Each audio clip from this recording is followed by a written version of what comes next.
Well, happy 2026, everyone. We're here. We are. Happy New Year to each and every one of you.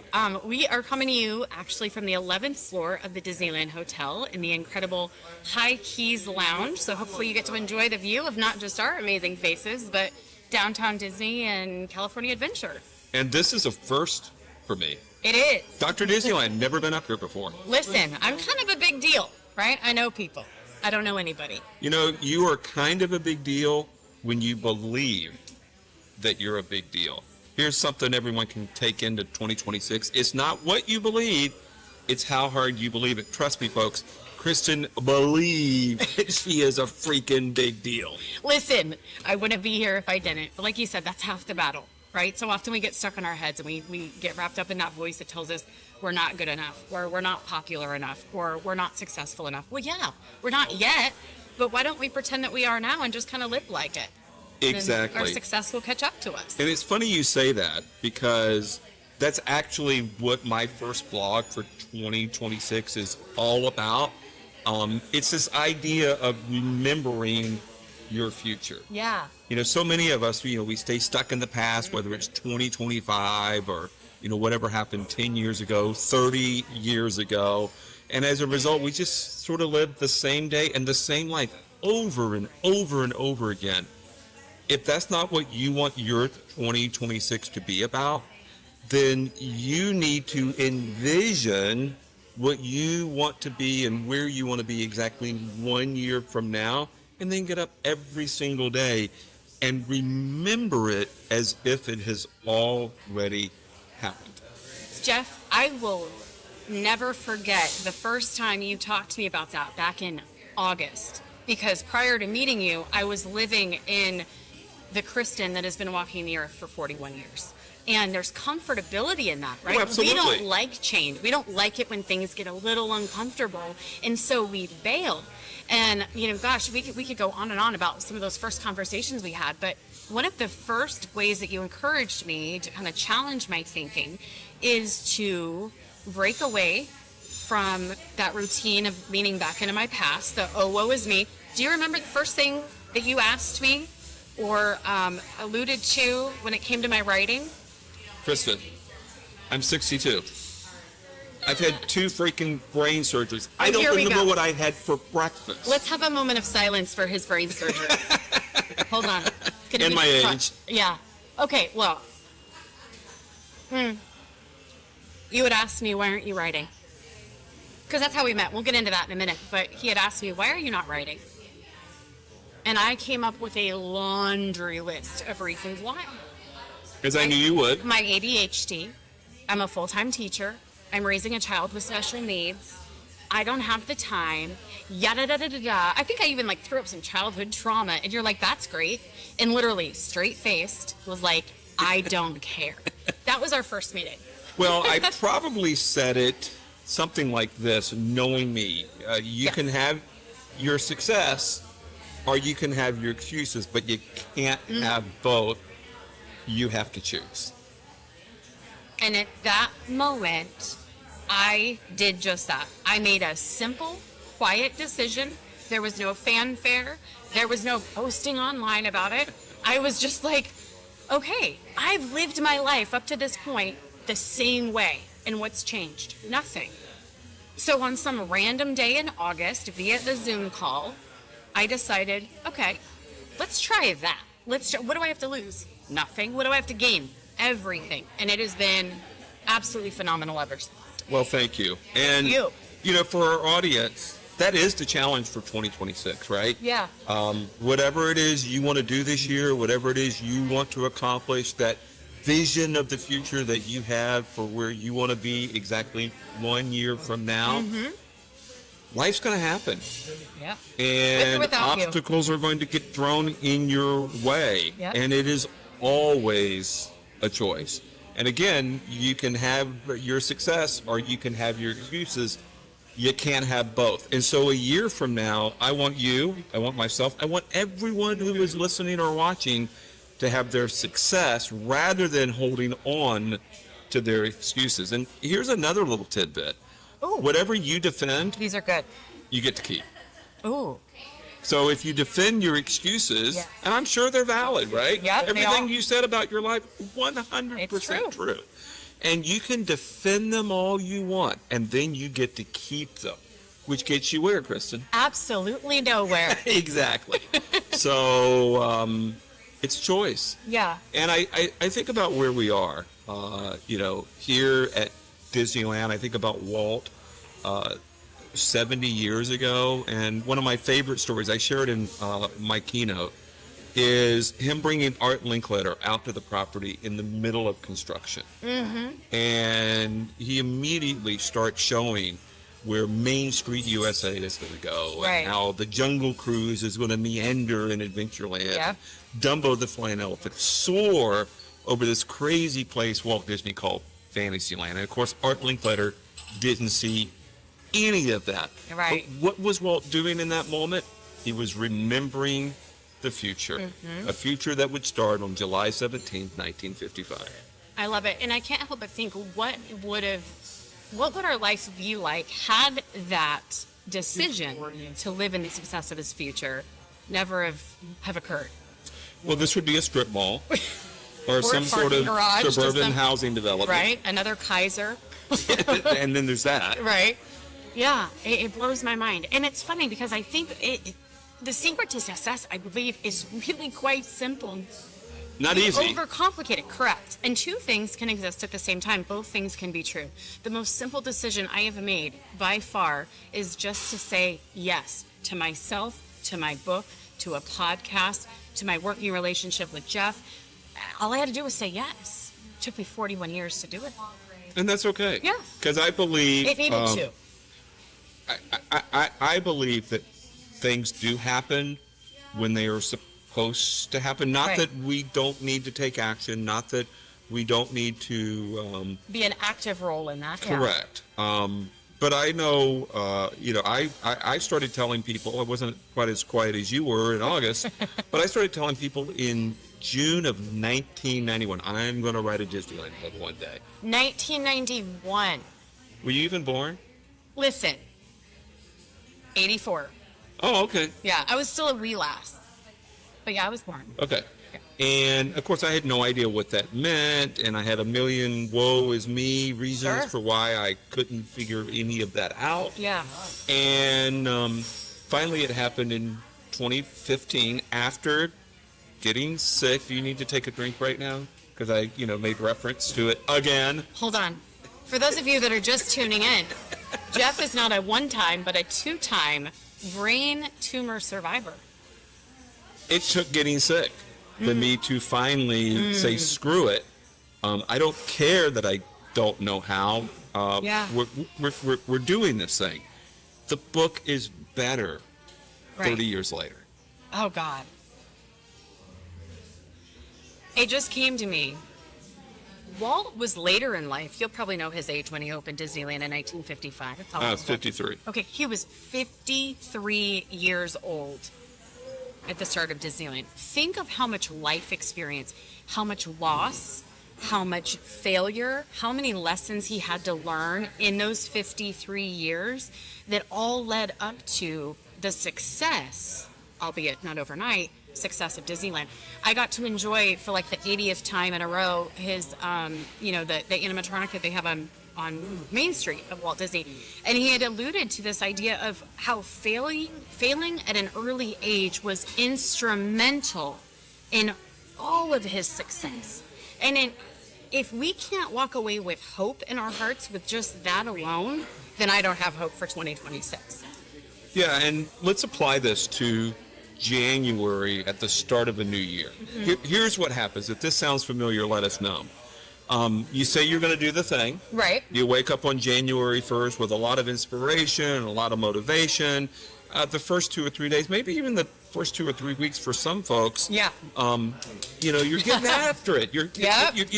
You're crushing it. Yep. And then something happens, right? Right. You get sick. You have a relationship challenge. There's some sort of family emergency. Things at work don't go the way that they're supposed to go, right? Correct. Some sort of obstacle shows up in the path, and the temptation, if not the choice, is to just quit. Right, To because that's just- easy. To just, stop, say, oh, well, screw it. I'll start again on Monday, or Right. I'll start again in February, or I'll start again next week. Next year. And next year. Yeah. And think about it like this. Imagine for just a moment if you were to get up every single day and go to a job, and you have this expectation that there's going to be green lights in your entire path. Right. And the second there's any kind of red light, you're just going to turn around and go. Yeah, I guess I'm not supposed to go to work today. Yeah. How long would you stay employed? Oh my gosh. About 5 minutes. Exactly. But we do that with our goals. We We do. do that with our dreams. We do that with our success, not realizing that the red lights are part of the journey. They're part of the path. And if you anticipate them and you expect them, then you figure out how to overcome them. Right. Because you just know it's going to happen inevitably. They're a sign that you're actually on the right path. Right. That was a hard lesson I had to learn, I think, daily. In meeting Jeff, he encouraged me in my writing, to start small. Because when I met him in August, I had 0 words on the page. I had a book in my mind. I had a book in my heart. But unfortunately, those kind of books don't sell, right? And no one And can here's read why. them. Because everybody wants to be an author. Right. You told me Nobody it. wants to be a writer. If you didn't hear that, we're going to say it again. Everybody wants to be an author. We all want that.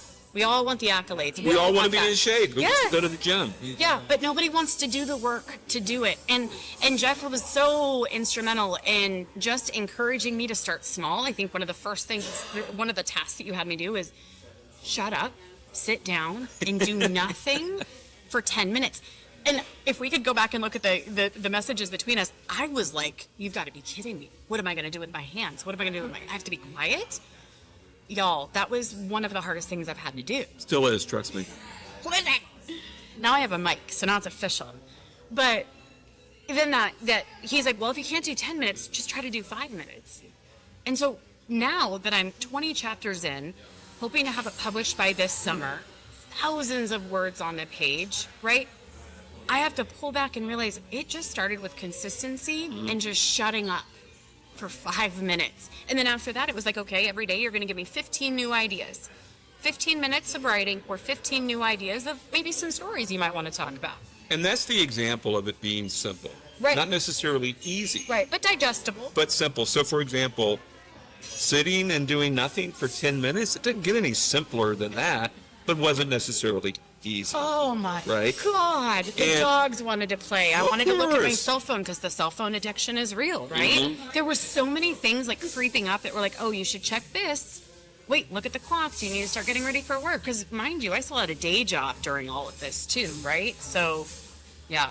Yeah, and our brains trick us into thinking that we need to overcomplicate things. I don't know Which why. is just, well, it's a way of keeping us exactly where we are, which is knowable, which is safe, which is comfortable. Right?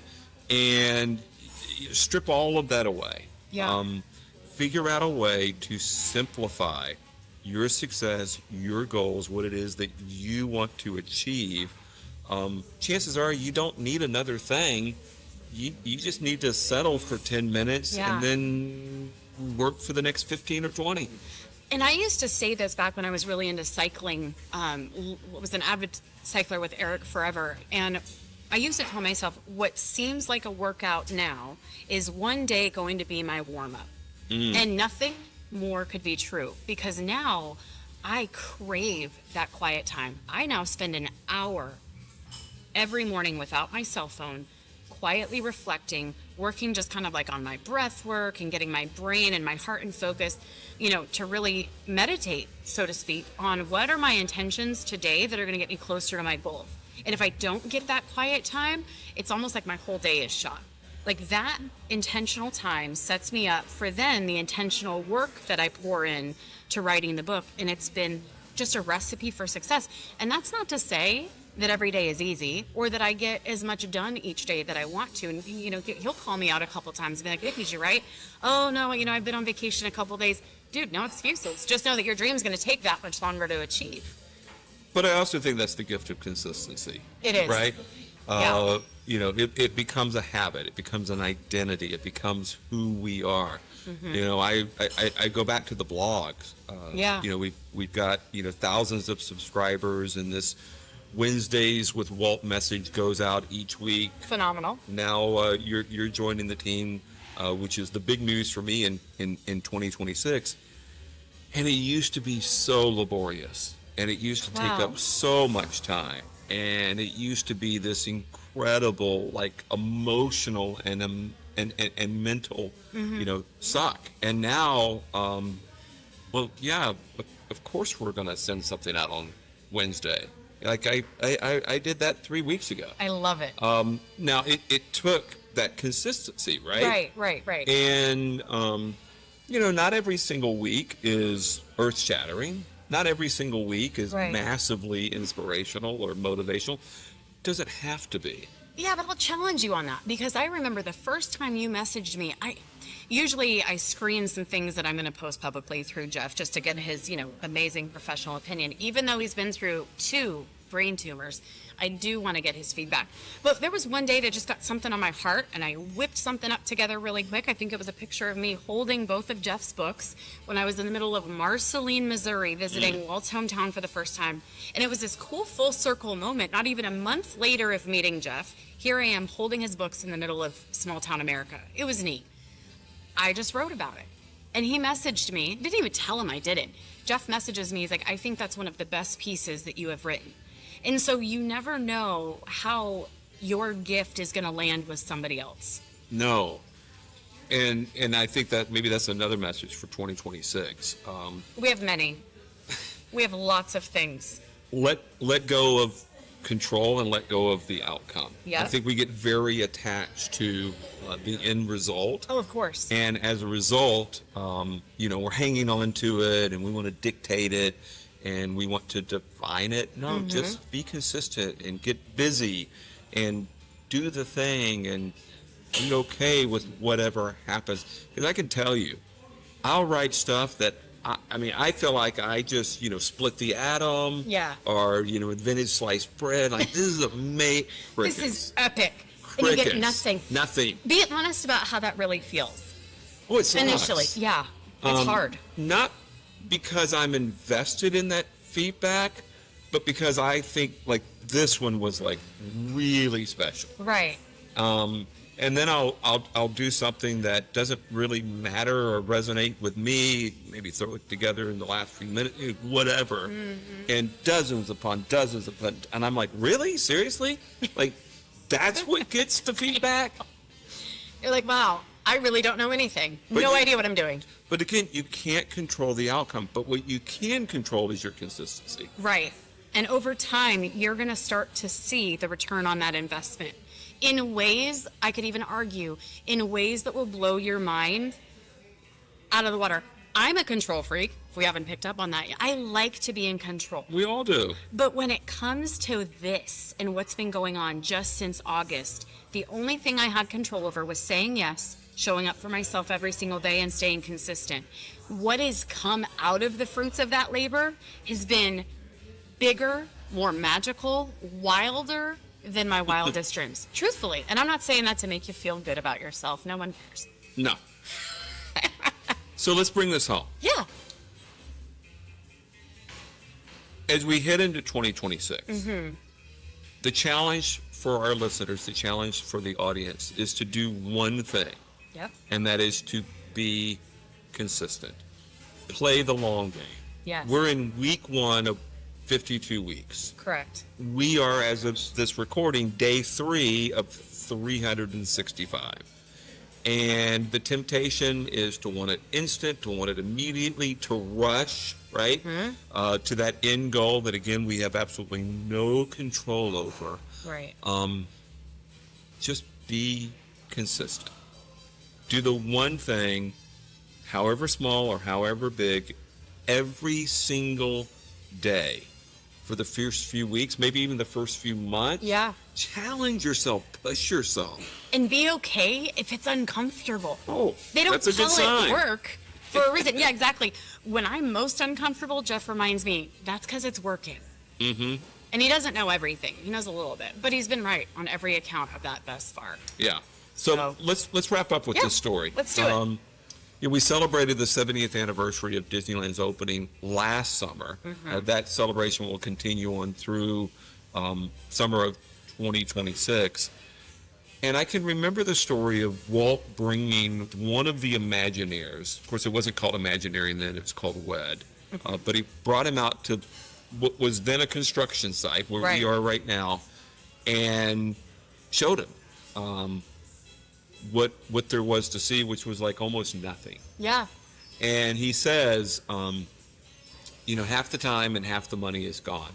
Yeah. There's not one thing that I would charge a single soul 5 cents to see. I remember that well. I'm scared. Yeah. So if you start doing the thing and you start doing it with consistency, and at some point you feel scared, you're Walt Disney. You're Walt Disney. Congratulations, you've arrived. Building Disneyland. It's a sign that you're on the right path, not a sign that you're doing the wrong thing. Yep, absolutely. I think realizing that perfectionism and being perfect is absolutely a figment of our imagination. That doesn't exist. One quick story to piggyback off of his is I got so wrapped up in, okay, well, what is the cover going to look like? And how many chapters do I need to write? And like, what size font do I use? Like, I was texting him the most random thing. This was before I had one page written. Of course. And he continually reminded me, just be consistent. That'll come, right? We'll get there. And I said, well, what if my plan, what if I fail? Like, what if I publicize something? As he said on the first article that he published publicly for me, that was fantastic, such a gift that fed this momentum of consistency. He said, well, how are my readers going to get to know you, and how are they going to know to find you, and tell them who you are and what you are? I'm like, well, what am I? He goes, well, you're a writer. And I'm like, am I? And I had to kind of just put it out there. I didn't feel like I was a successful writer yet, but I put it out there anyway. And then he reminded me, you probably don't remember this, so I'll remind you again.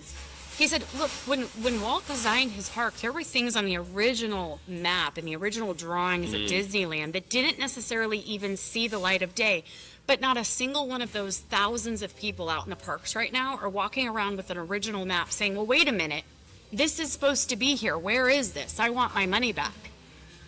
Who cares if you don't have all of it figured out and all of it mapped out yet? You're not supposed to, because I guarantee you those like curveballs that come your way are going to be so much better and so much greater for you in your life and your success than anything you could have planned on your own.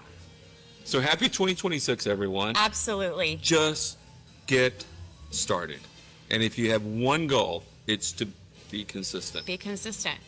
We're going to keep showing up for you on the vein of consistency. Oh, absolutely. Every single week. So you're going to be looking forward not only to Wednesdays with Walt, written by this beautiful man over here, but then Mondays on Main Street is going to be coming out to you too. And then you can look forward to our podcast coming to you every Friday. So that's 3 doses of this each week. You're So, welcome. Before we go, I talked about writing Joe Dispenza, or what I am calling Walt Yes. Dispenza, a little wordplay, Game for the changer. first couple of weeks in January. What's your Main Street focus as we kick off the new year?